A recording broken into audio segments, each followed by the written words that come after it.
So hello, what's up? Good morning mga Mastiw. Ngayon i-review ko lang how is my car after over 6 months from the time that I purchased this car. And kumusta naman yung oil life niya, kumusta naman yung mga specs niya, kumusta naman yung mga electronics niya, kumusta yung performance niya, yung makina. And may nagtatanong din pala sa YouTube, nagko-comment doon na yung speaker daw, kumusta naman. So let's go. Paano tayo papatugtog? GoPro yung ginagamit ko ngayon kasi para lang mapatugtog ko to. Kasi yung ginagamit ko talaga sa pag-vlog ng mga ganitong scenario, talking lang, is itong iPhone ko. And yun, I feel like I'm losing my mind, 'cause everybody in the world's blind. Please Lord, give me a sign, a sign. I feel like I'm losing my mind, 'cause everybody in the world blind. Please Lord, give me a sign.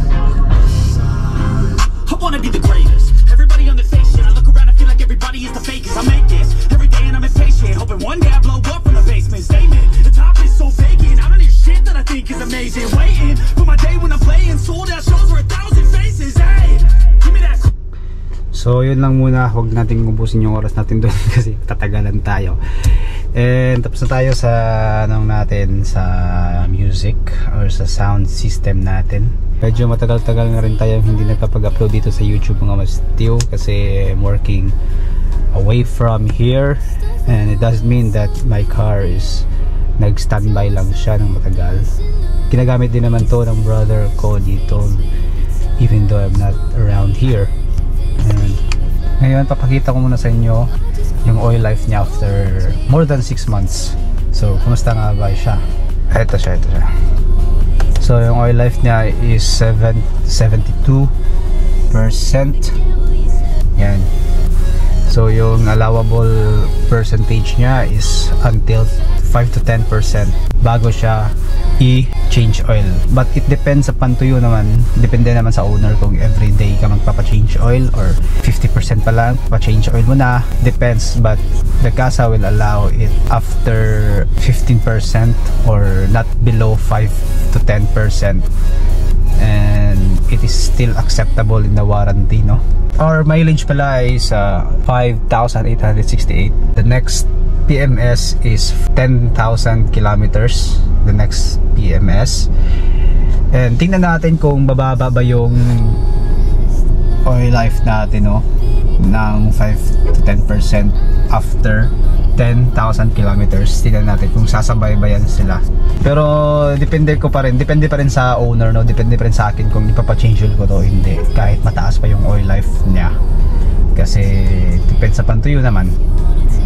Kung may budget ka naman para dun, mas maganda i-change oil na lang.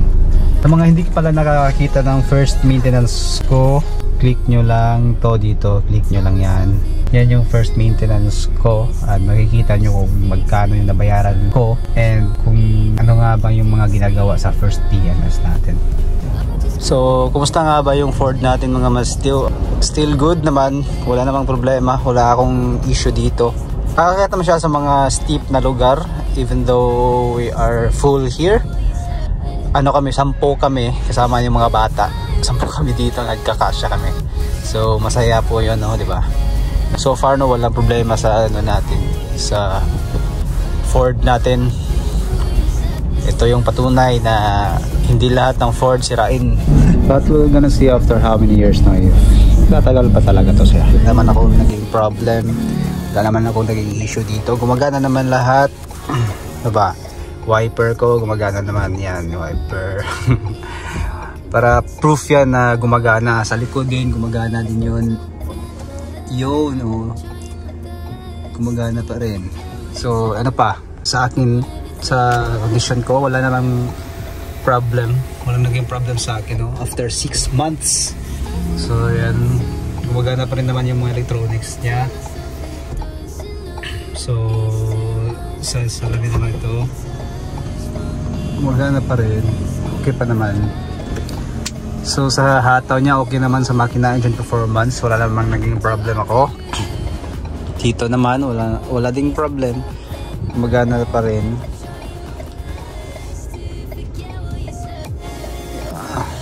And check natin yung exterior. So medyo wala tayong hugas sa ating exterior kasi wala pa tayong time. So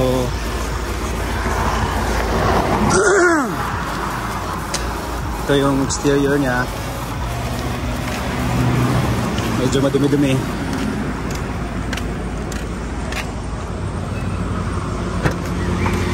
Guys, ang sipa lang.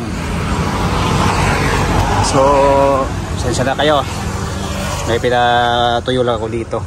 So yung exterior ko, actually hindi na to stock kasi ito yung stock niya. Pinila ko siya dito, pati yung dito sa likod. And sipa lang.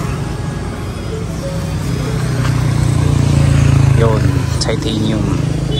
So di ko na i-blur yung plate number ko kasi nakakapagod mag-edit.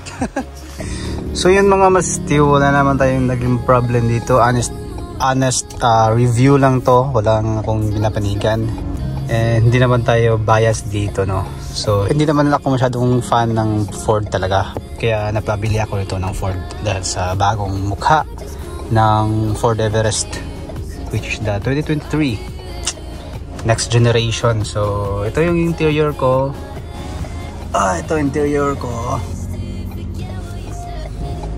So binilhan ko pala siya ng matin. Ayan. Meron din yan sa likod. And ano pang yun ako lang mga mastiw. Reliable naman siya masyado para sa akin, no. Nagagamit ko naman siya kung kailangan ko at napupuntahan ko naman yung mga lugar at naakyat ko rin yung mga sobrang steep.